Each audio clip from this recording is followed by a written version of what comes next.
I'm here at the Hawthorne School for Girls, the only all-girls school in Missouri, to do some brainstorming with a friend about a poetry group here. It's gonna be good. Yay! Well, I just came from the Hawthorne School for Girls, which is the only all-girls school in Missouri. Public school, it's a public charter school sponsored by Washington University. I was particularly impressed that one of the foundational principles is joy. Over the last couple of days, I've been talking to several people about Black joy. And the student body is predominantly Black girls. And to have joy lifted up as a foundational principle is so important, because so much about Black life in the U.S. Seeks to devalue joy and privilege struggle and to fetishize trauma. So to see those girls do their step dance and all about J-O-Y, joy, that was good. And there's my beautiful little girl. See her joyful face?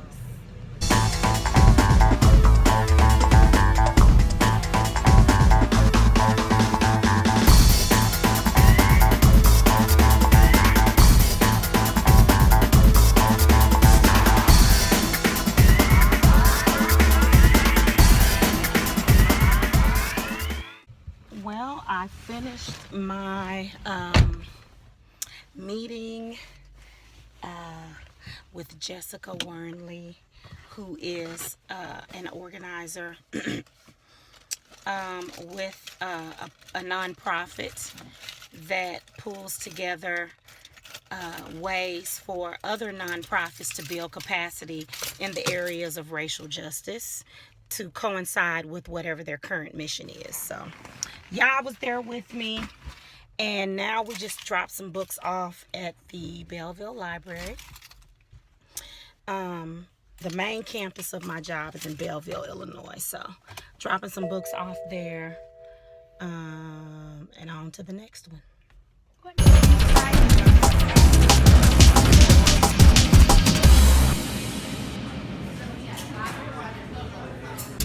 I'm headed to a special screening of Birth of a Nation. And for some reason my voice is failing me, even though it was 2 nights ago that I was singing very loudly. But I guess maybe it took 48 hours for it to set in. I don't know. But I'm headed to a special screening of Birth of a Nation, which is the film depiction of Nat Turner's rebellion. And it's interesting because I wasn't moved to watch the Roots remake, and even though Underground was about descent, of course, it was a show named for the Underground Railroad. I just wasn't prepared to see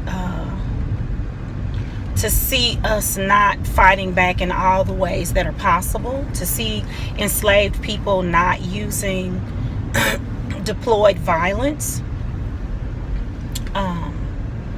So it seems as if this came right at a time that I needed to see violence strategically used for freedom. This is the truth of Black people's resistance. It hasn't always been people with picket signs and suits with the stark phrase, "I am a man." It hasn't always been people deploying deliberately nonviolent and passive techniques. It has also been people deploying violence. So I can't wait to see it. I'm really excited. The movie doesn't come out until October, so this is a very special invitation.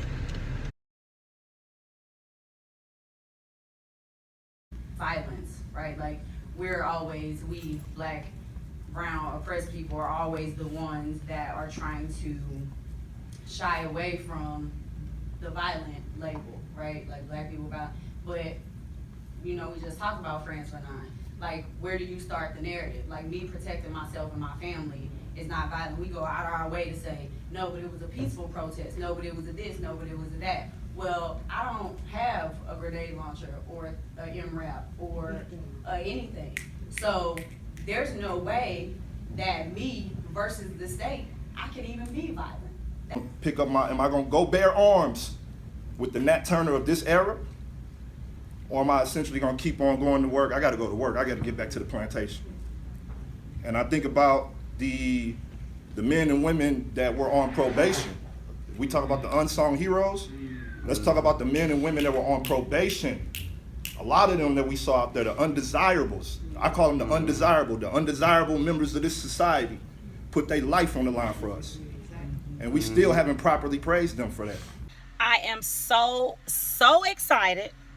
I am headed up to Southern Illinois University at Edwardsville, where they're having a celebration. Ooh, I'm giving a lot of flesh. They're having a celebration of my dad being poet laureate of East St. Louis for 40 years. East St. Louis, Illinois is a small city on the east side of the Mississippi River. It is across from St. Louis, Missouri, in a separate state. And he's been the poet laureate there since 1976. So 2016 would mark his 40th year. And I haven't told him I was coming, so it should be very, very cute. Just like him. And that leads into an evening of work and fun, of study. Let's taste one cultural ingredient of this gumbo. East St. Arkansas Fest. Amidst ample helpings of snow, we break wood and lumps of coal, repair socks and soles like candles and kerosene lamps, brim with